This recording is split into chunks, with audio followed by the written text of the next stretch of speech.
So the argument that I'm addressing is that socialism is inherently authoritarian, whereas capitalism is about being voluntary, voluntarism. And I think that capitalism is inherently authoritarian. So what's going on? I think it's kind of hard to come up with the perfect system, since we're humans, right? And we're going to inevitably corrupt anything we get our hands on, given enough time. But I think the general thing we should be doing, in general, is striving to get rid of things that dominate us for no justifiable reason. And that's kind of the founding presupposition here. And it's fundamentally the libertarian position. So, like Thomas Jefferson said once, I would rather be exposed to the inconveniences of attending too much liberty than those attending too small a degree of it. That's libertarianism in a nutshell. Libertarianism errs on the side of too much liberty and will sacrifice order and or prosperity for that liberty. Authoritarianism, on the other hand, errs on the side of order and or prosperity, and they will sacrifice liberty for that. Okay, so why do I say capitalism is inherently authoritarianism? There's a few reasons, but in this video I'm going to focus in on this point, and that is that, well, it forcibly controls most of your life. Okay, so there's a term in chess called Zugzwang. It's when it's your turn to make a move, but you're in a position where there are no good moves. So any move you make is going to be a terrible move.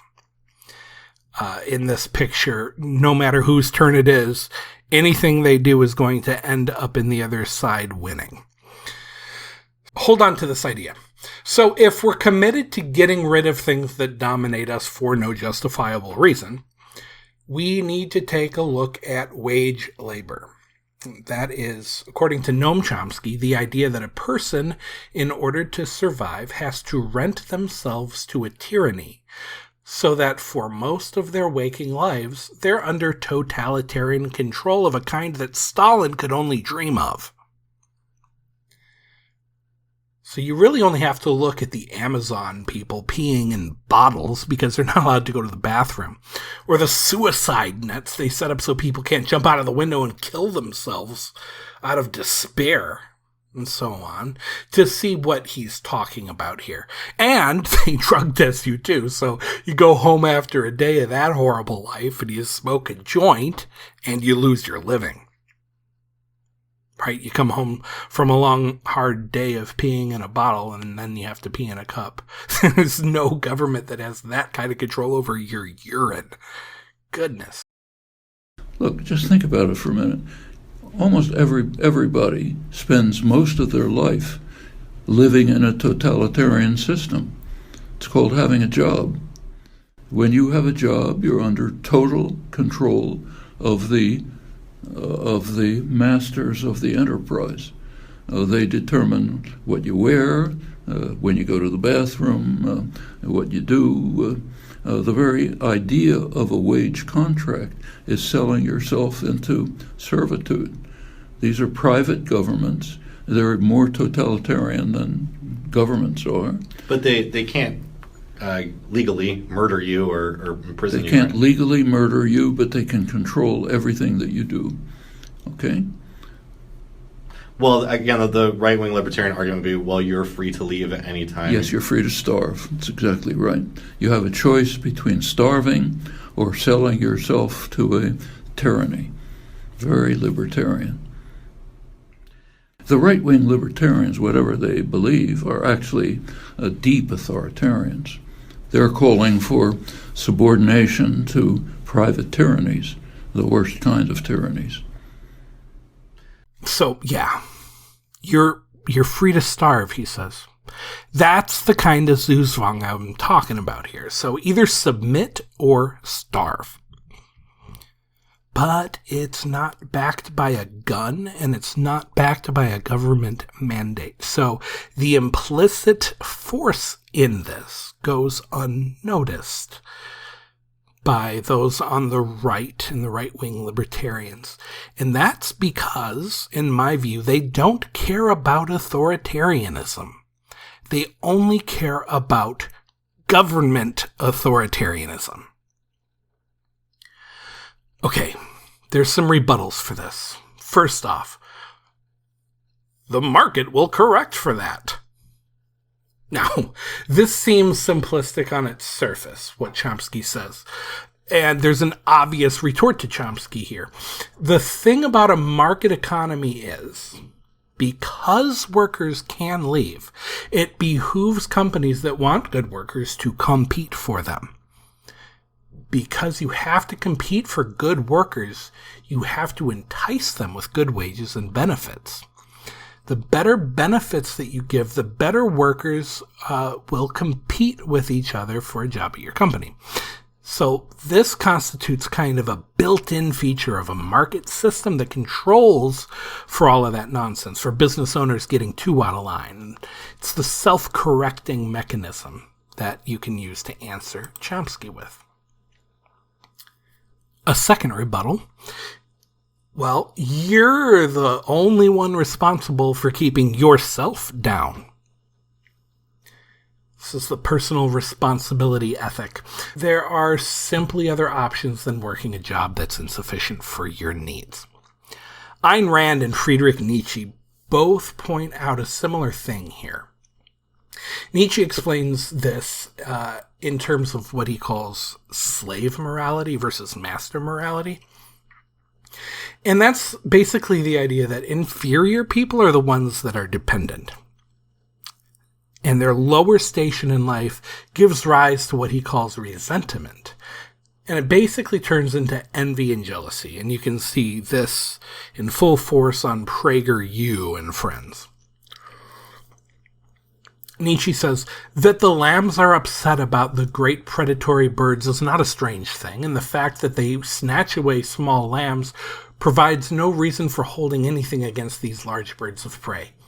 And if the lambs say among themselves, these predatory birds are evil, and whoever is least like a predatory bird, especially one who is like its opposite, a lamb, shouldn't that animal be good?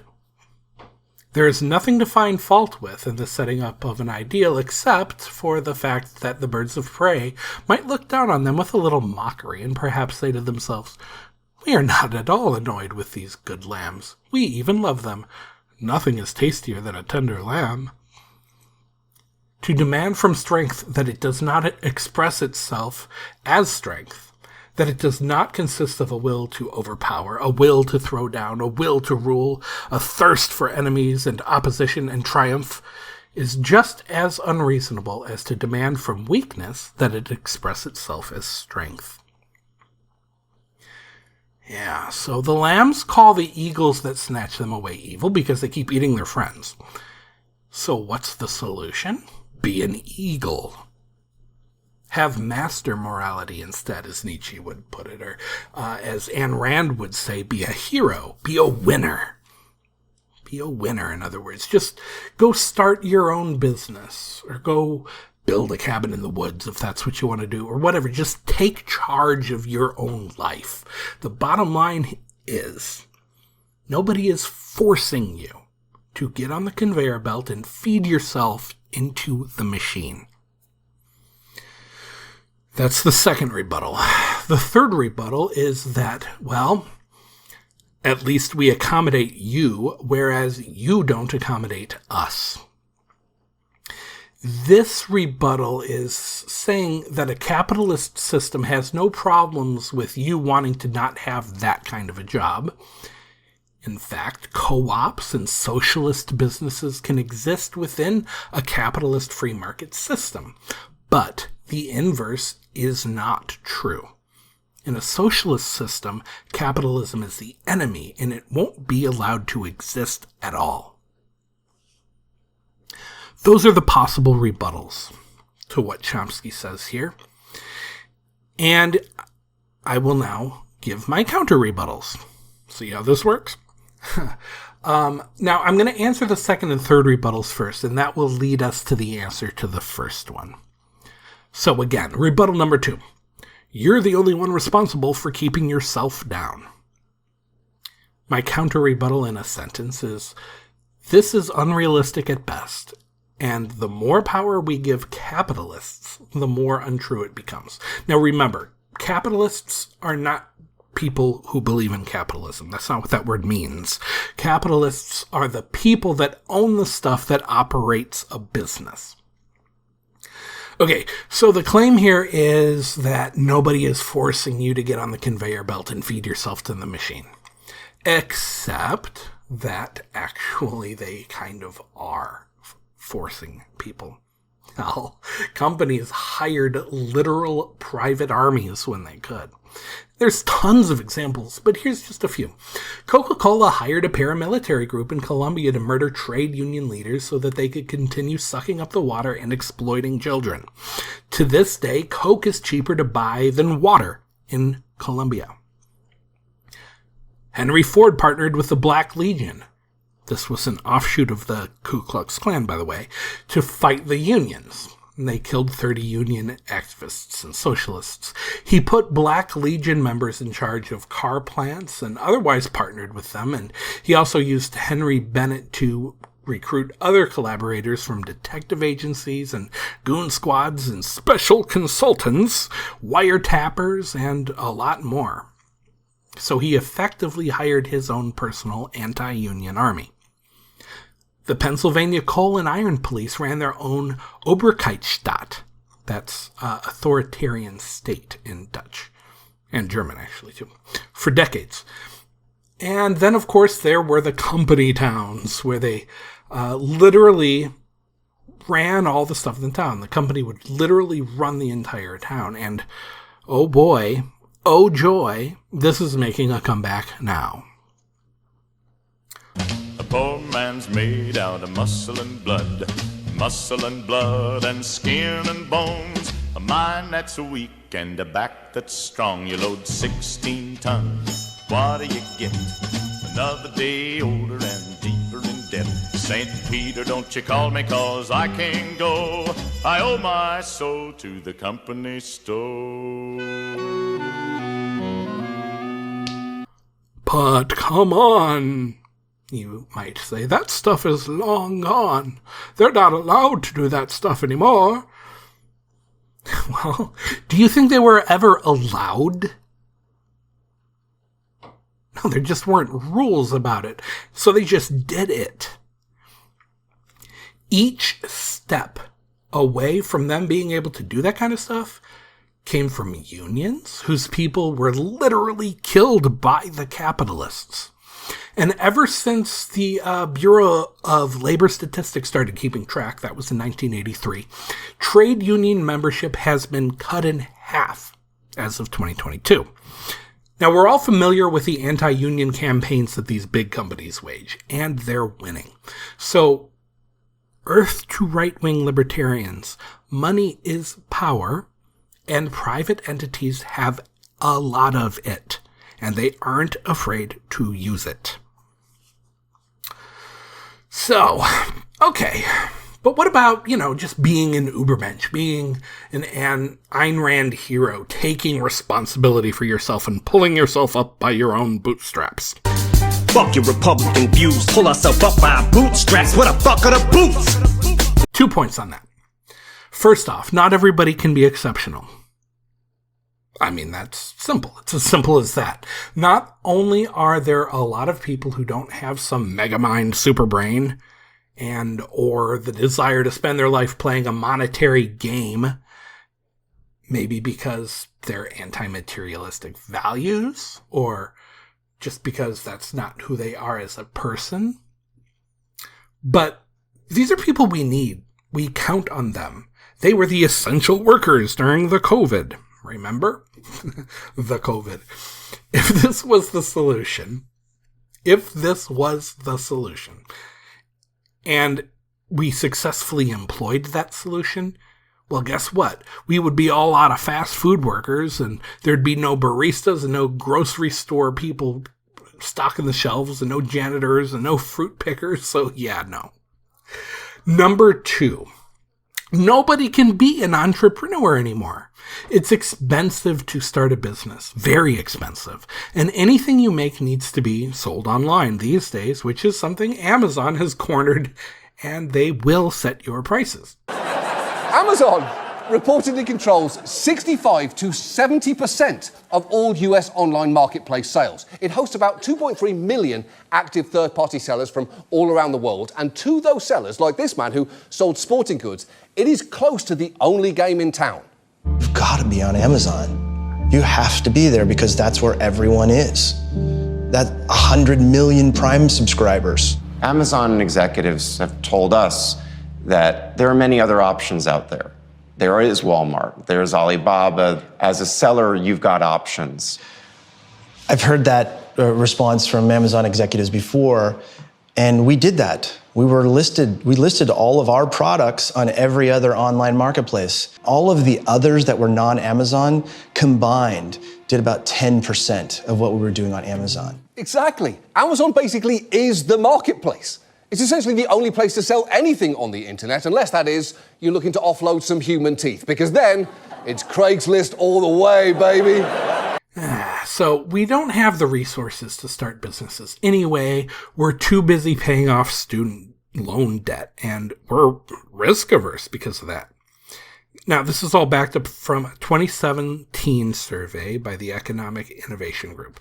And even if we did start a company that didn't fail and plunge us into even more debt, we'd be up against gigantic international corporations who source their labor and goods overseas.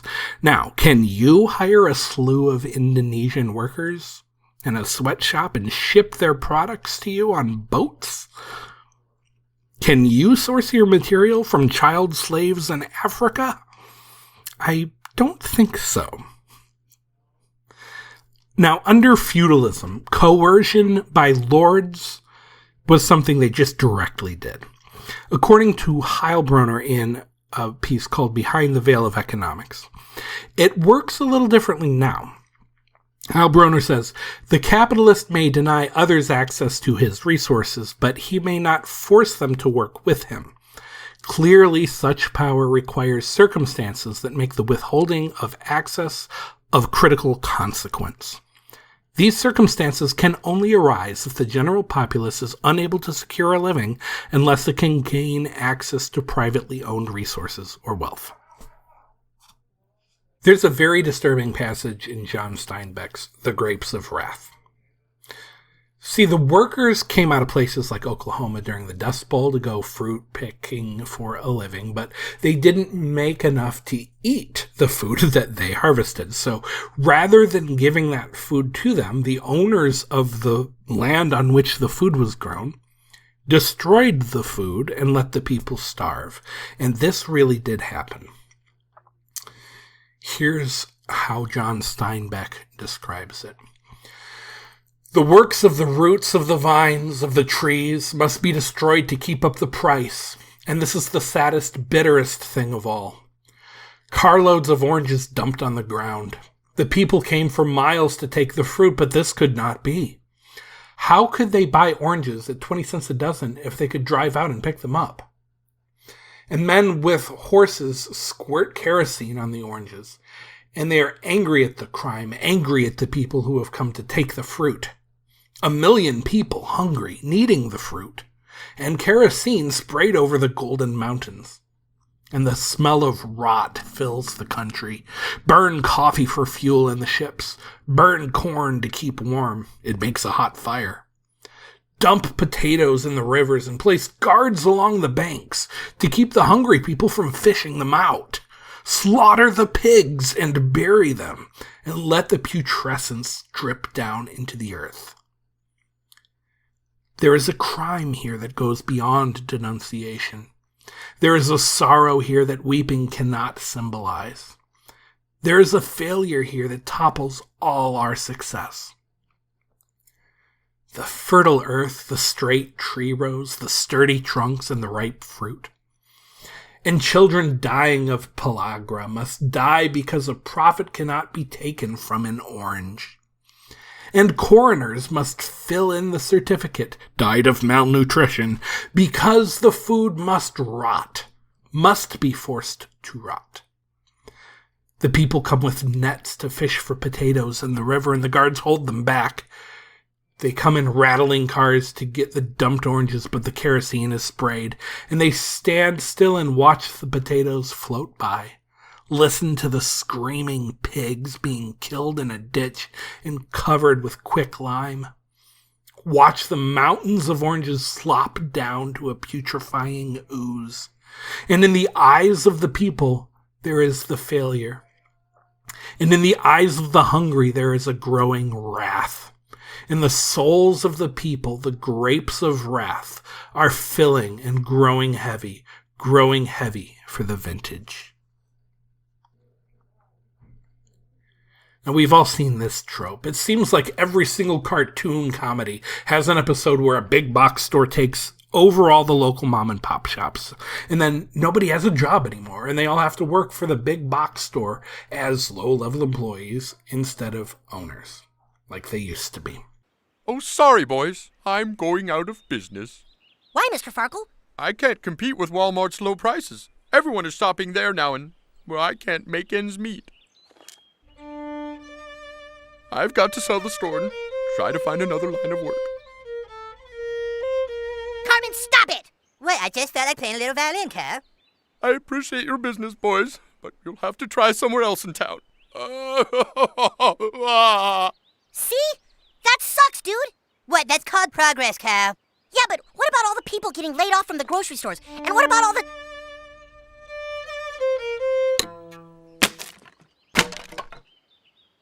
Whatever, I can go get another one at Walmart. It was only $5. This is very true, actually, to real life. Or you see this in the Walmart scheme, where they pay their workers so little that they go on food stamps and can only afford to spend those food stamps at Walmart. So basically, we're subsidizing Walmart's low wages through taxes. Or you see it in those company towns we mentioned earlier.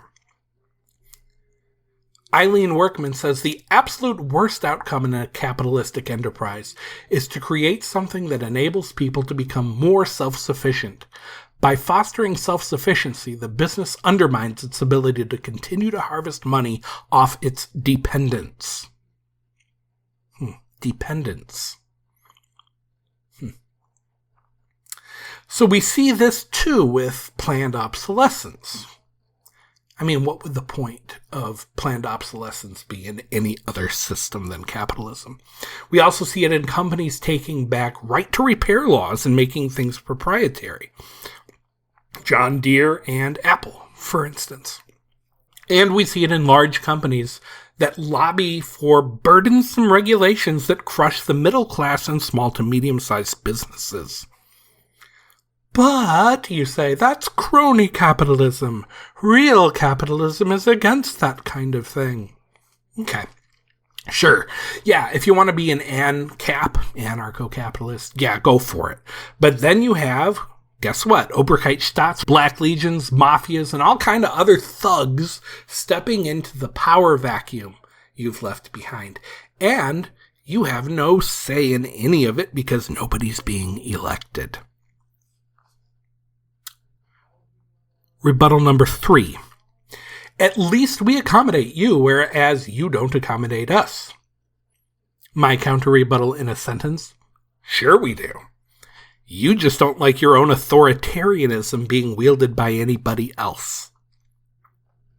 So the idea here is that in a capitalist system, you're free to go join a co-op, you dirty hippie, and there are businesses that run ESOP structures and or are otherwise socialist to some degree. The triumph of Mondragon in Spain, for instance, proves that there are socialist companies that can work within a capitalist system, and they do just fine. Seriously, you should probably look up Mondragon sometime if you're not hip. On the other hand, they say, socialism disallows capitalism and nobody could run a capitalist business under a socialist system. In some versions of socialism, that is true. But, and I'm going to piss off some socialists when I say this, it does not have to be true, and I wouldn't want it to be true. Again, what's my goal? The goal is to tear down authoritarianism. That's a value. It's a moral position. It doesn't discriminate on left or right bases. I want to tear down authoritarianism on the right and on the left. So the goal of saying that socialism doesn't accommodate capitalism, whereas capitalism accommodates for socialism, that's to say that your system is less authoritarian than ours. But all we're doing, us dirty hippie socialists, or at least all I'm doing as a dirty hippie socialist, is setting a default the same as you are. So for reference, the kind of socialist I am is actually pretty centrist, and a lot of socialists don't think it counts as socialism. It's called mutualism, and this was created by French anarchist Proudhon. On this point, the amount of authoritarianism that we're exercising here is equal. We are setting the ownership default setting to worker. You are setting the ownership default setting to capitalist. The default has to be somewhere. After all, it's a legal question, so of course it needs a legal answer. And legal stuff is decided by authority. So, if I'm authoritarian, you are equally. So what you're saying is that it's fine for you to set the default as capitalist and allow us to form our little socialist clubs over in the corner that then have to compete against your lower costs based on overseas slave labor. But it's not okay for us to set the default as socialist and allow you to form little capitalist clubs who nobody wants to work for. So if we get our way, we will have exercised, again, the exact same amount of authoritarianism as you have, but the results we will get will be massively less authoritarian because we will end up being more free. After all, what is freedom? Bernie, take it away. What I believe is that the American people deserve freedom, true freedom. Freedom is an often used word, but it is time that we took a hard look at what that word actually means. Ask yourself, what does it really mean to be free? Are you truly free if you are unable to go to a doctor when you are sick or face financial bankruptcy when you leave the hospital? Are you truly free if you cannot afford the prescription drugs you need in order to stay alive? Are you truly free when you spend half of your limited income on housing and are forced to borrow money from a payday lender at 200% interest rates? Are you truly free if you are 70 years old and forced to work because you lack a pension or enough money to retire? Are you truly free if you are unable to go to a college or a trade school because your family lacks the income?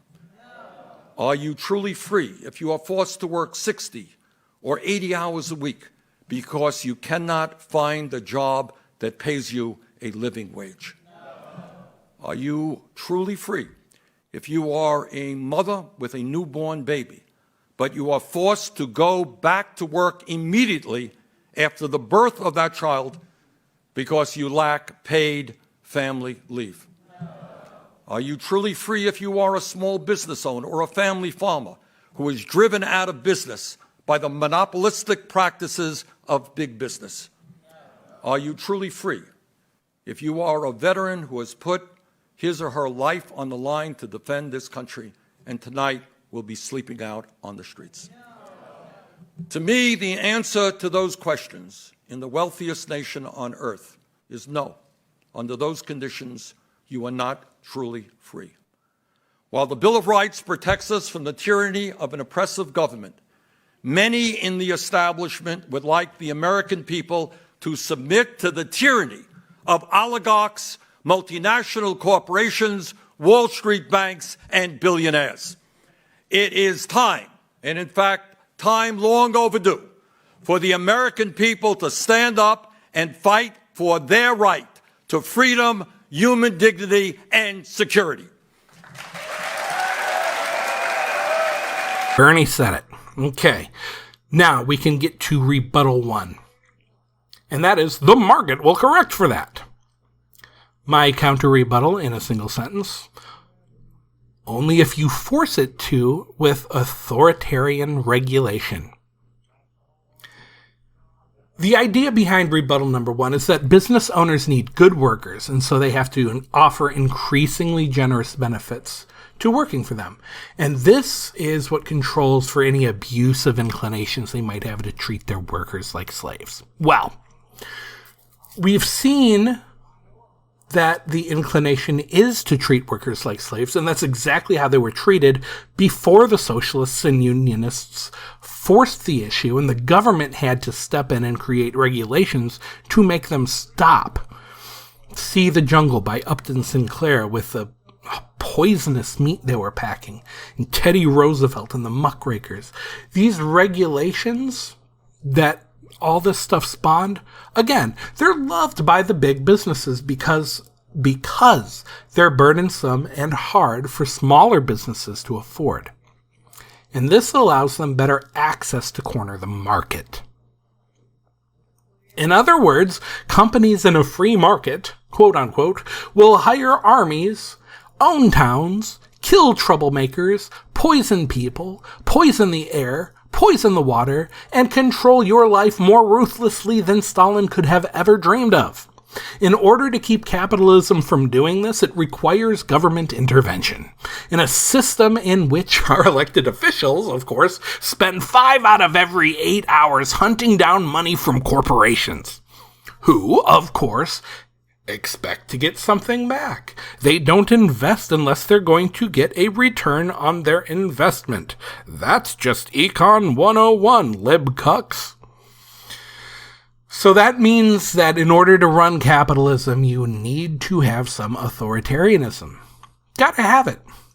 The workers don't have any real power, and collective bargaining is fought fiercely, with bribes, the entire political incentive structure, and or violence.